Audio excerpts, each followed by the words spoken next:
Queridos irmãos, queridas irmãs, então esse vídeo é de número 365,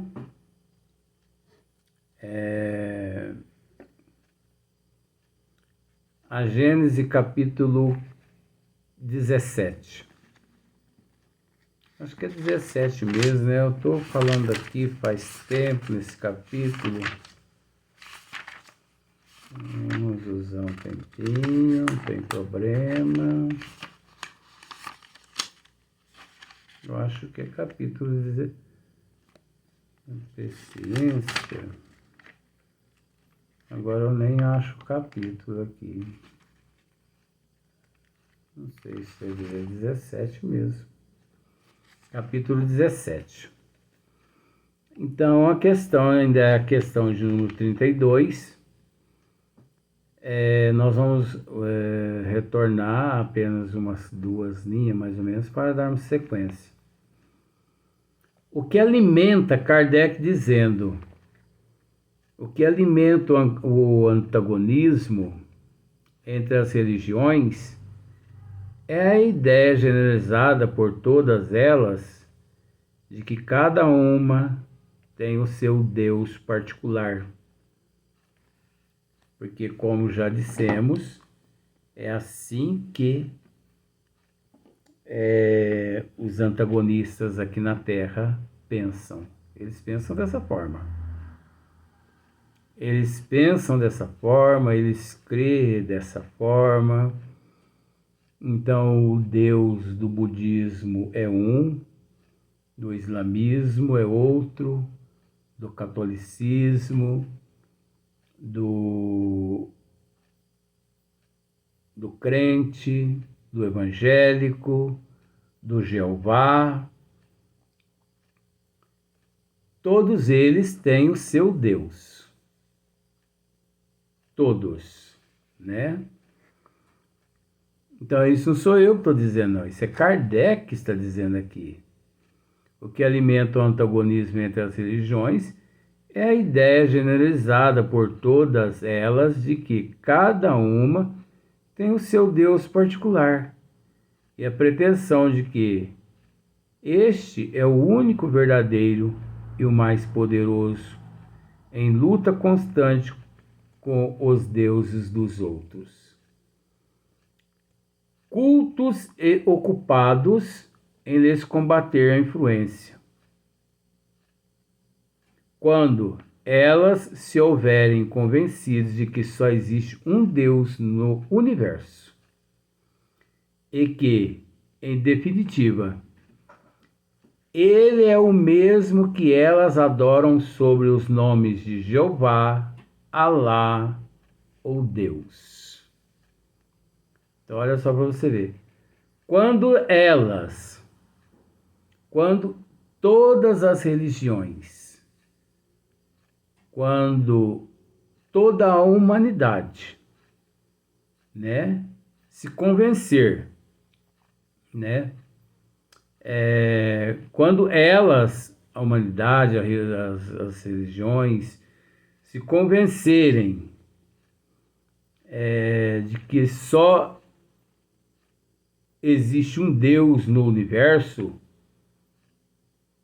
e que, em definitiva, Ele é o mesmo que elas adoram sobre os nomes de Jeová, Alá ou Deus.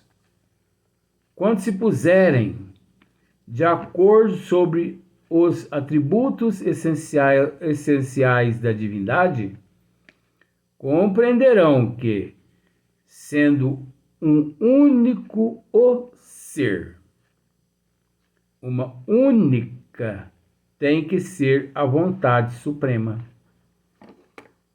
Então, nós podemos dizer da seguinte forma: um dia, toda a humanidade aqui na Terra adorará apenas um Deus, ou adorarão apenas um Deus. E esse Deus que nós temos conhecimento que é Deus, não é quem é Deus, e sim que é Deus, a inteligência suprema, a causa primeira de todas as coisas. Um Deus desvinculado de dogmatismo, um Deus desvinculado de sistemas, um Deus desvinculado de teologias, principalmente arbitrárias, um Deus desvinculado de religiões, um Deus neutro, porque, na verdade, Deus, a inteligência suprema, a causa primeira de todas as coisas, ele é neutro, ele é imparcial, ele é incondicional. A humanidade, aqui devido ao excesso do antagonismo,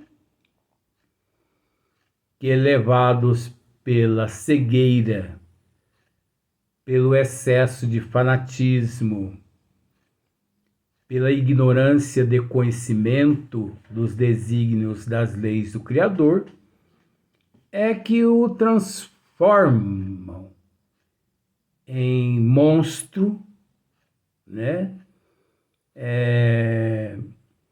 Em Deus, a humanidade transforma Deus no carente de amor, um Deus carente de amor, um Deus revoltado, um Deus vingativo, um Deus punitivo, um Deus que pune, um Deus que cobra, um Deus que te taca no caldeirão do inferno e que não te permite a redimissão.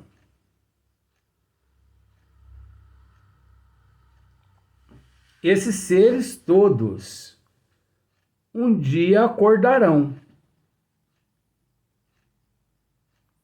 Um dia esses seres todos acordarão. E todos enxergarão esse Deus imparcial, esse Deus incondicional, esse Deus neutro. Porque você acha, com todo respeito, que Deus, ele criou alguma religião aqui na Terra? Deus não criou religião nenhuma. Deus não carece de religião.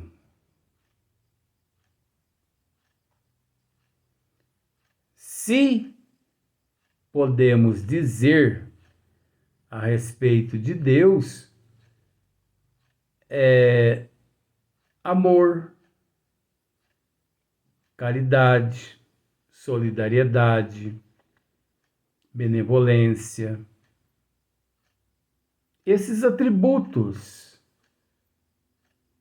Mas o caso contrário, Deus não deixou nada. Porque o meu Deus, isso é criação. Isso faz parte dos dogmas de cada seita para se sobreviverem aqui na Terra. O fanatismo, essa doença avassaladora que petrifica o raciocínio, o bom senso, da humanidade, não permitindo que a humanidade pense com clareza, pense com lógica. E por aí em diante, quem comandado por esses sistemas se perde nos absurdos. Então, Deus é único. Mas aí eu torno a repetir. Para entender isso, para entender que Deus é único, existe um só Deus, e que esse Deus é a inteligência suprema, a causa primeira de todas as coisas, nós necessitamos nos conhecer. Porque enquanto nós não nos conhecermos, nós não vamos aceitar Deus conforme Ele é. E sim, nós vamos continuar sustentando, cultivando o Deus que nós preferimos, o Deus que achamos que nos satisfaz, o Deus que achamos que supre nossas necessidades. Porque quando nós nos conhecermos, nós vamos aprender que existe a lei de causa e efeito, de ação e reação. Quando nós nos conhecermos, nós vamos aprender de que existe a imortalidade da alma, a pluralidade das existências, a comunicabilidade com o mundo espiritual. Quando nós nos conhecermos, nós vamos aprender a nos redimirmos,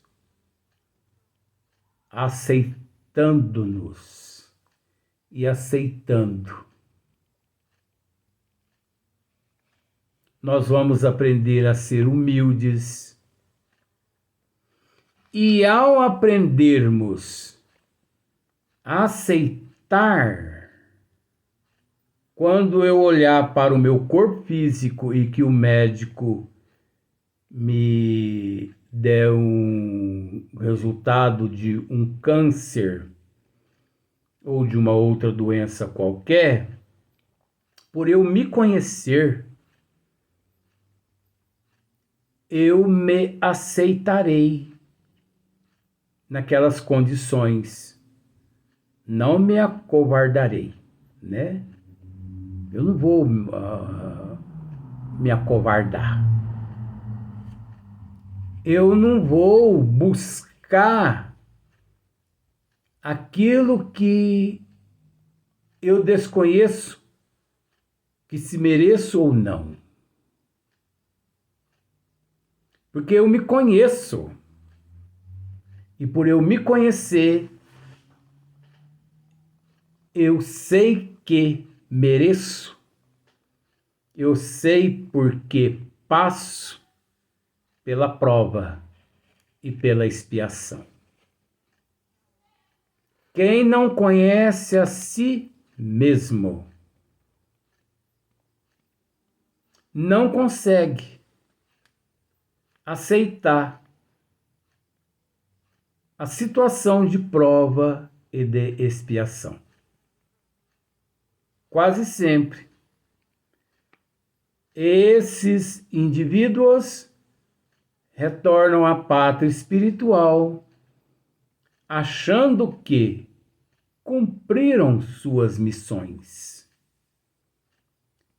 Mas assustados, se veem no plano espiritual quando ficam sabendo que naquela existência praticaram tudo ao inverso. Tudo o contrário.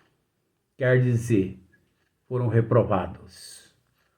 Ora, mas eu segui o meu Deus. Eu fui fiel a Deus. Tudo que Deus me pediu, eu cumpri. Olha, todos os meses eu me confessava, eu contribuía com o dízimo todos os meses, eu sacrificava até a minha vida. Enfim, eu sacrificava os meus bens materiais para dar a Deus. Agora descubro que fui reprovado. Então, que Deus eu servi lá na terra? Que Deus você serviu lá na terra? A César. César? Sim, porque Jesus disse um dia, quando ele pega aquela moeda e vê um rosto ali desenhado, é óbvio que ele sabia, mas ele interroga os discípulos, e de quem é esse rosto aqui? É de César, mestre. É de César? Pois bem, dê a César o que é de César e a Deus o que é de Deus. Você está vendo só como que encaixa tudo? É uma questão de análises, né? Então, compreenderão que sendo um único o ser, uma única tem que ser a vontade suprema. Então existe apenas uma vontade suprema. Não existe milhões de vontades supremas. Meu Deus é assim. Meu Deus é assim. As leis de meu Deus é assim. Dogmas em cima de dogmas, aqui e acolá.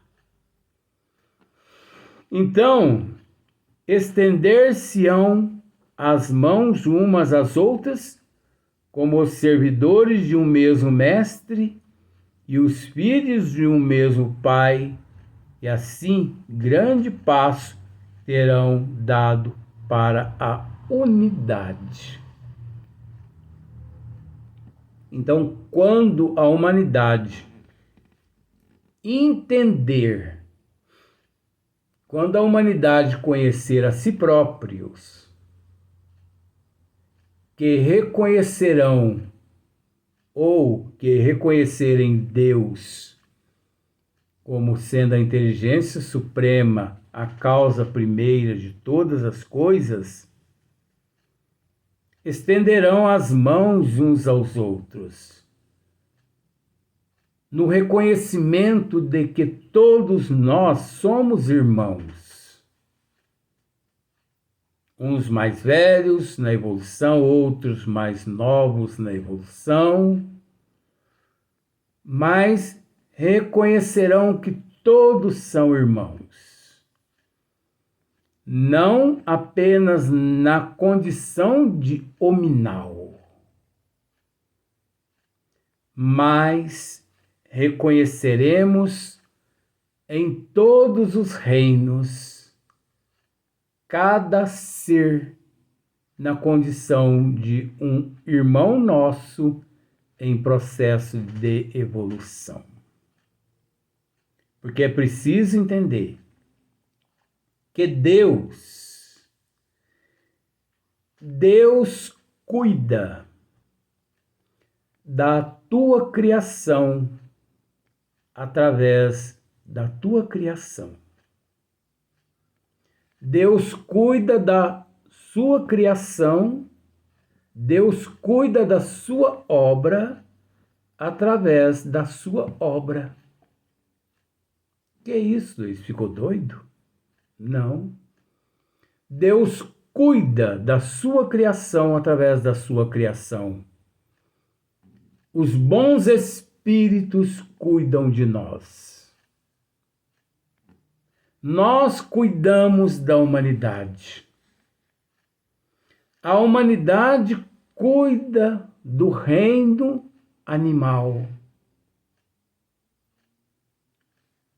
Dos cães, dos gatos, dos pássaros. A humanidade cuida do reino vegetal, das matas, dos rios, dos lagos. O reino vegetal sustenta o reino mineral e assim sucessivamente, um reino sustentando outro reino. Por isso, Deus cuida da sua criação através da sua criação, da sua obra. Deus cuida da sua obra através da sua criação, como queira. Simplificando assim, só para as pessoas, captar esse sentido. Então, quando nos conhecermos, nós, de certa forma, reconheceremos Deus como a inteligência suprema, a causa primeira de todas as coisas, sem necessidade de buscarmos outros deuses, sem a necessidade de crermos em outros deuses, porque esses outros deuses, eles fazem parte dos antagonismos entre as religiões. Quando isso acontecer aqui na Terra, nem as religiões existirão mais. Aí você pode me dizer, mas desaparecerão todas as religiões? Todas as religiões, porque religião nenhuma que encontra-se aqui na Terra, no nível evolutivo qual nos encontramos, faz parte dos desígnios de Deus. Ué, mas e o Espiritismo? É aí que mora o segredo. Espiritismo não é religião. Equivocam-se quem pensa que Espiritismo é religião. Espiritismo, primeiro, é ciência. Segundo, filosofia. Por último, religião. Agora, é preciso entender tudo de ciência e de filosofia se quisermos aceitá-lo como religião. Caso contrário, nós devemos permanecer só na ciência. E ciência, filosofia, é religião? Até onde nós conhecemos, ciência não é religião. Filosofia não é religião. Ainda mais, ciência divina é neutra. Filosofia divina é neutra. porque a filosofia contida no Espiritismo não tem nada a ver com os filósofos que aqui na Terra passaram e que ainda na Terra existem. Não tem nada a ver. É água e óleo que não se mistura, por mais que se respeita.